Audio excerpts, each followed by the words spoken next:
Welcome back to Reading Bear. Today, we will take a look at some new I Don't Work Here Lady stories. And if you enjoyed my content, please don't forget to subscribe to my channel and post some bear emojis in the comments. Let's go! The first one is titled, Wearing Blue Automatically Mean I Work for Walmart Apparently. To start off, I work for a security company, but not as a normal security officers but as a security patient transport person. Due to HIPAA laws and company policy, I can't say more than that on it. Anyway, at the request of our client, our uniforms are purposely designed to make up look as little as normal security officers and or police officers as possible so as to make our transports as comfortable as possible. We don't even wear a badge. So, our uniforms consist of khaki cargo pants, a blue polo with a company logo, and for when it's cold, a blue medium jacket with the company logo. Well, anyway, my shift had ended, and I was heading over to my girlfriend's house to have dinner and hang out for a bit. I had decided to stop by a Walmart between work and her house to pick up some drinks and some flowers to surprise her with. Now, I had only been in this Walmart 1 or 2 times, as it is about 45 minutes away from where I live, and only ever pass it if I go to my GF's house after work. As I am inside still in full uniform, coat and all, because it's 23 degrees outside and snowing, I have the items I needed: Mountain Dew and mixed flowers. I am trying to think, is there anything else I should pick up before I leave? While pondering if I need anything else, a middle-aged woman walks up to me and asked where the antifreeze is. Now, I'm a big guy, right at 6 feet 7 inches, so it's nothing for me to see where other departments are in a building. I told the lady the automotive section appears to be in the far back corner of the building. Someone there should be able to direct you from there. I then start to walk off as I can think of nothing else I need and really want to get my GF's house, as we haven't seen each other in 3 days. As I'm walking off, the woman screams at the top of her voice, I swear it echoed in the building, "You are the rudest, most unprofessional customer service rep of the planet." I just stopped and turned to look at her, and she continues to scream, "I asked you for help, and all to do is say to the corner of the building, then you walk off. You should be fired and never allowed to work with people again." With my job, I've been trained in de-escalation tactics, but none of them would work on this super Karen. I tried several times to explain to her that I do not work for Walmart, and even went as far as to show her the logo on my uniform. "You are a lying piece of crap. You have on khakis and a blue shirt, the uniform of the store. Now get your manager out here now." As previously stated, this woman is yelling so loud it is echoing throughout the store. Finally, the manager comes over and asked what is going on. Well, Karen immediately starts in on her little tirade on how I am the worst employee in the history of ever. Finally, I am starting to get a little on the pissed off side and start to yell a little myself. "Woman, would you shut the hell up and listen for 5 ducking seconds?" I yelled.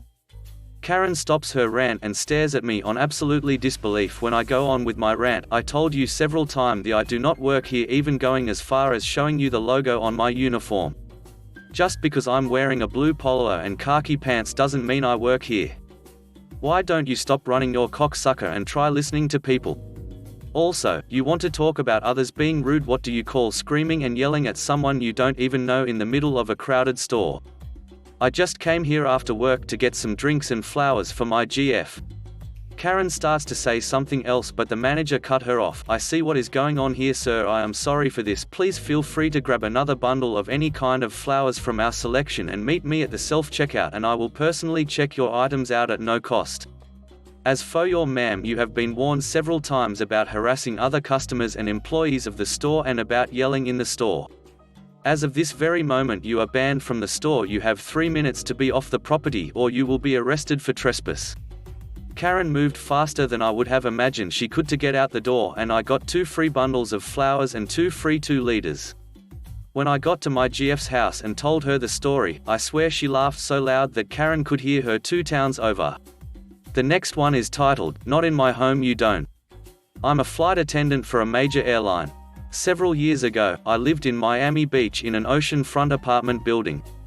Several floors of the building were operated as a hotel, but it was mostly residences. The parking garage was underneath the building. Okay, you get the picture. I had just worked a long international trip and was exhausted. I got home, parked my car, and got in the elevator. It stopped on the lobby level, and a couple who had just checked into the hotel entered. The husband saw my uniform and started loudly griping about their flight to Miami.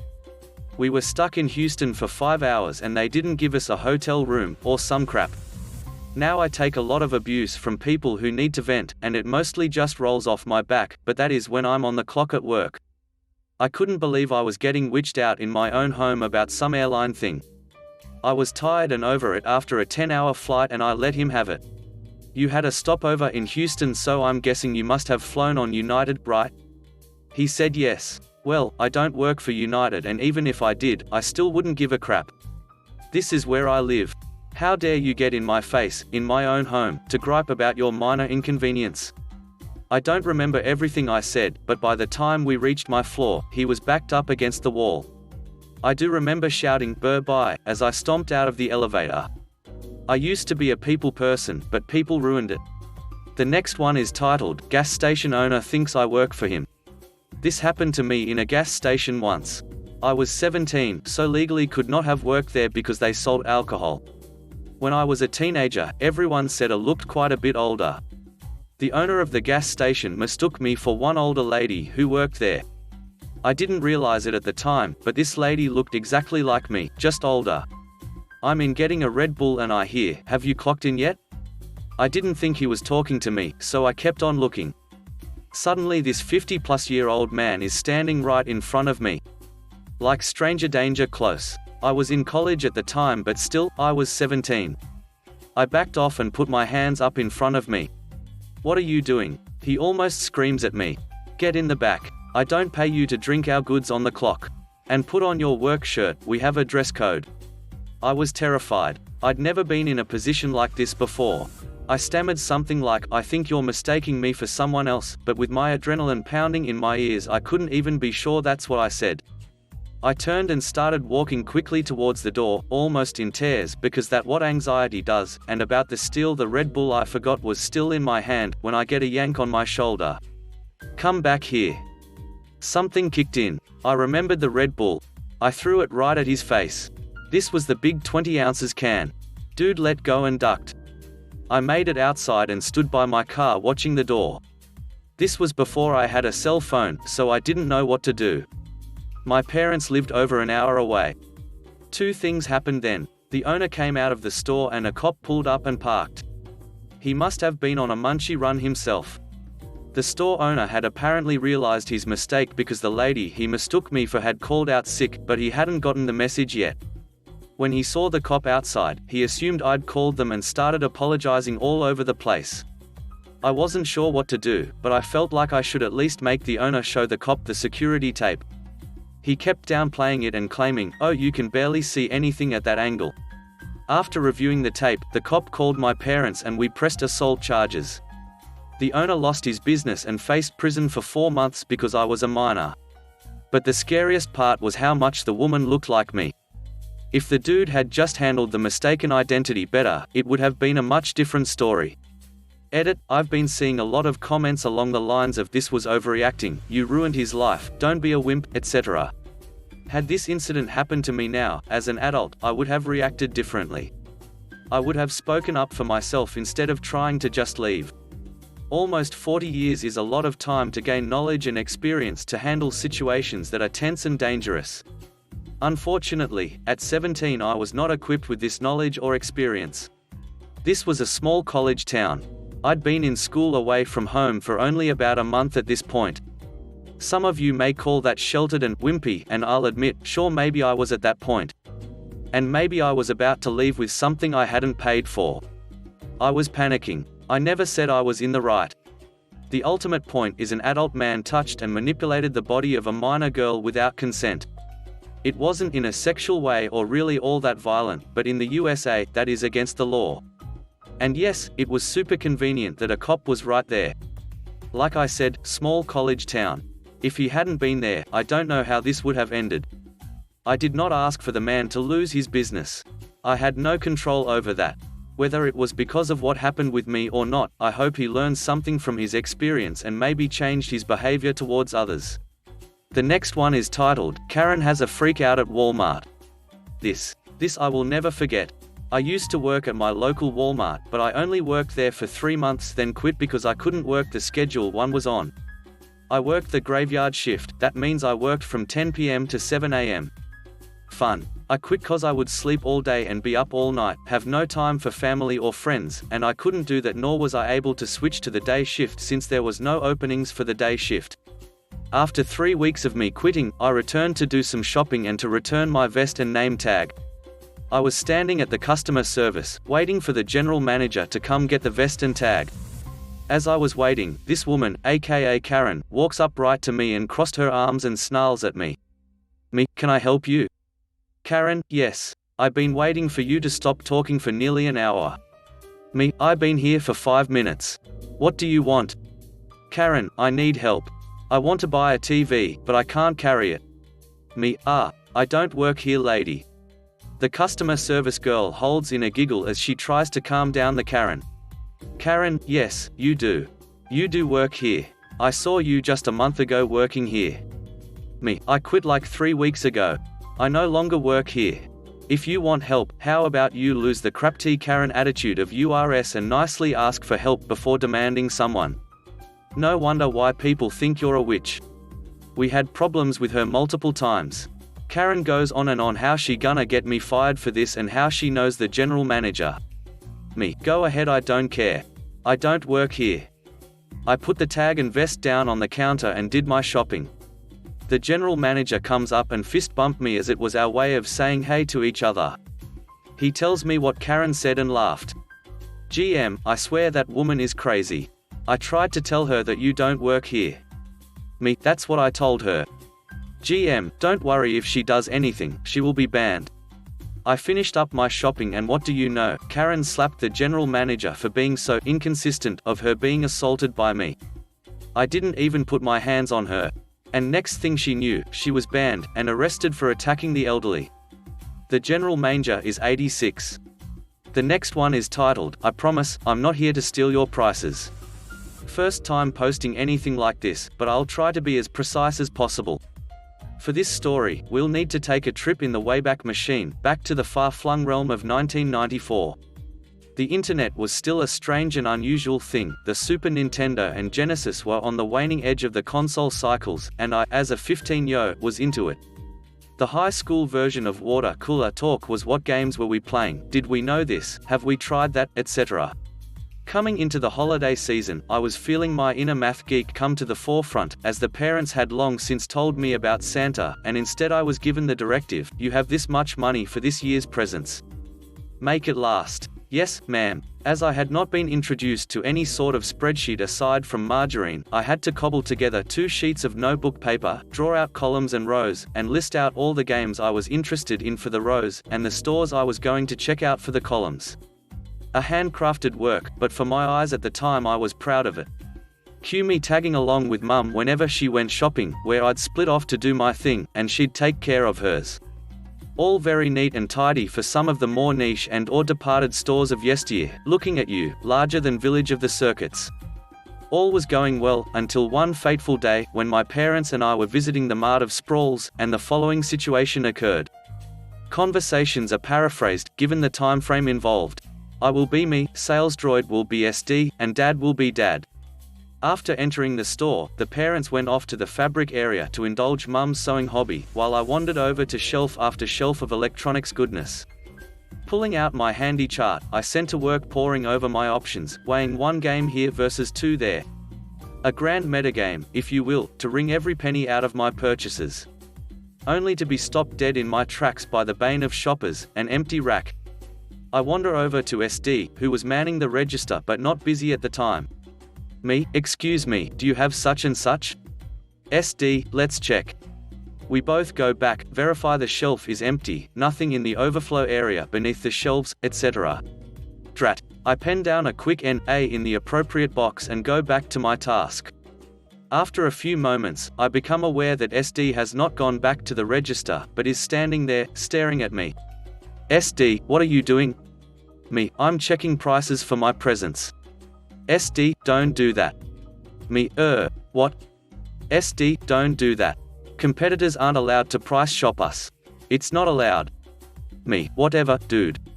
At that point, I excused myself from that aisle, and walked several over to the entire row devoted to PC games. Steam was not yet in existence. After a few minutes, I notice movement out of the side of my vision, and see SD standing at the end of the aisle. Check my other side, and SD's clone was standing at the far end. They walk forward together in tandem and box me in. SD, you need to leave the store now. I was given no room to argue, they just forced me up to the front doors, and then stood there to make sure I didn't come back in. Now, at the time, I was old enough to have a learner's permit for driving, so I had my own keys to the car. I go out, sit there for a moment and fume that my plans for the day were shot, and then a stray thought hits me. My parents knew I was in electronics. If they showed up looking for me in a holiday crush, and I was missing, they would absolutely freak out. So, I dig in the cup holder for a quarter, march all the way across the parking lot to the gas station on the corner, and reference my handy spreadsheet for the store's phone number. Call into the store and have them paged over the intercom. After 2 pages, they pick up the phone, expecting the worst. One of the grandparents is sick, police trying to find them to deliver bad news, something. What they were not expecting was my chipper voice on the other end of the line.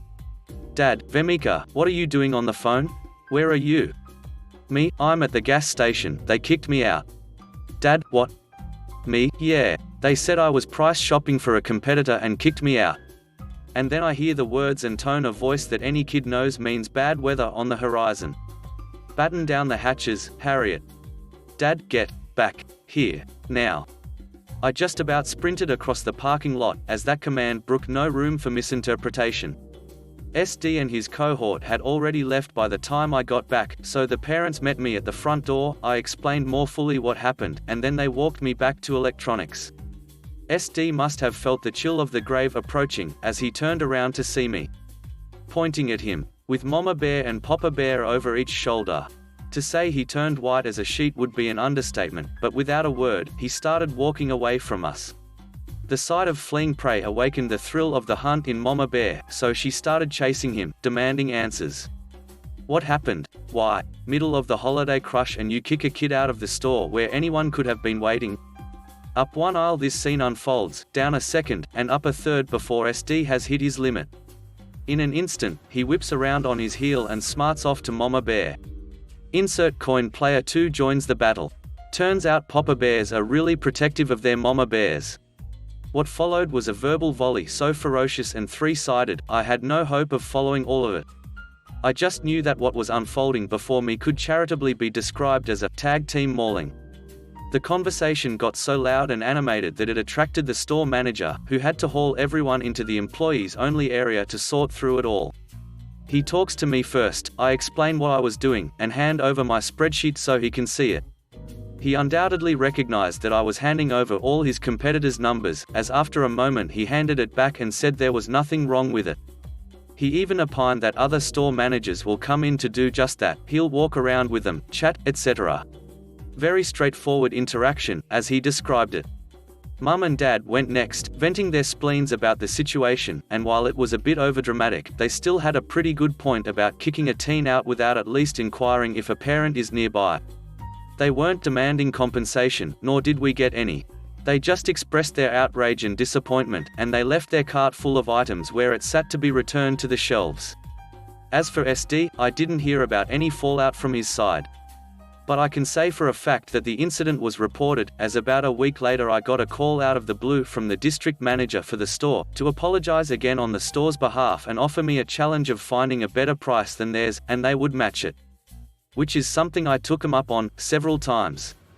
The next one is titled, IDWHL, Don't Shop Tired. It was an evening after a long day of work and my wife, and I needed to buy a printer for some reason that's lost to me now. We went to the closest place one might find such things, Best Buy, where the store uniform is a blue polo shirt with the Best Buy logo on it. As I said, I had just come from work and was wearing the summer office casual attire of a short-sleeve polo shirt. If you guessed that polo shirt was blue, you can probably see where this is going. So, we're strolling down an aisle looking at cheap home printers when I notice a man in blue approaching out of the corner of my eye. The interaction goes like this: man, excuse me, do you have fax machines? Me, no, I don't. Man, okay, thanks anyway. and walks away. Wife about 10 seconds later, oh my god, I think he thought you worked here and wanted help finding a fax machine. Me, what do you mean? He works here and was just doing the salesman thing. Look, he's wearing the uniform and... That's when it clicked for me as I look up and realized two things at once. First, that he's just shopping himself as I see him comparing shelf tags for a couple of items and he's just wearing a regular blue shirt, not a uniform. Second, that I'm also wearing a blue shirt that looks an awful lot like the store uniform, thus he's mistaking me for an employee. And that's how I got to be on both sides of an IDWHL encounter at the same time. We did get the cheap printer we came for, and I have tried to make it a point not to go shopping after being zombified by a long day in the office since. The next one is titled IDWHL, but yeah, I'll be your server. This happened to a friend of mine, who I shall call Steve, although that isn't his real name. Steve works in a hardware, DIY store in a retail park, where are loads of shops and restaurants surrounded by a large car park. He has a lunch break at about 1 p.m. every day for an hour, during which time he normally gets a sandwich, or something quick, simple and cheap. On this particular day, back in 2017, he'd arranged to meet his GF for lunch, at one of the nearby restaurants, and had even ordered the meal in advance, so weekends they arrived they'd be served pretty quickly. He'd been to the restaurant many times and knew the manager and the waitstaff pretty well. Cast S. Steve, GF, Steve's GF K, entitled, Rude, Karen, and W's, any of the waiting staff, S and GF had finished their meal and paid the bill, and now GF had gone to the toilet, so S is just waiting for her. There are only a handful of customers at this time. Then K walks in with her kids. She spots an empty table next to S's table and notices that S is in a uniform. She sits down, gets her kids settled, while S is just starting out the window. Breaks over. Back to work, then, she yaps, clapping her hands together to get his attention. S panics, suddenly thinking that he's been there too long and he's actually late. He checks his watch and realizes that it's only 1:30, and he still has 30 minutes. Sorry, he says, I've got half an hour left on my break, but she cuts him off, saying with a raised voice, well, you can take my order and go back to your break. Hop to it. While aggressively swiping at him, but missing it, suddenly dawns on S that K thinks he works in the restaurant and starts to explain IDWHL, getting as far as, but I don't, before being cut off again. K shouts, I don't care if you don't work on your break, I want my order, now, and fails again to swipe at him. S carries a notepad and pen with him as they occasionally help him in his job. He whips these out, stands up and says, yeah, sure, why not? As he does this, he's gesturing to W's to not come to the table for a minute or two, and W's are giggling as they've worked out what he's up to. Even the manager, who's heard K shouting, has cottoned on, and is watching. S listens to K's order, while writing on his pad. Except he isn't writing her order, but a bunch of random words.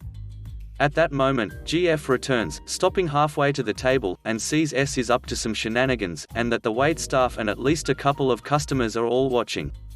S finishes taking the order, and turns around, intending to go back to his break and sit down, just to piss K off, but he sees GF, and, instead, walks towards her. She already has her bag, and no jacket anyway, being as it is summer, and rather flamboyantly, says, are you ready to go, darling, and proceeds to walk straight out the restaurant, turning around to see K, still sat down, staring daggers at him, and tears off her order, from his pad, and throws it in the bin by the door.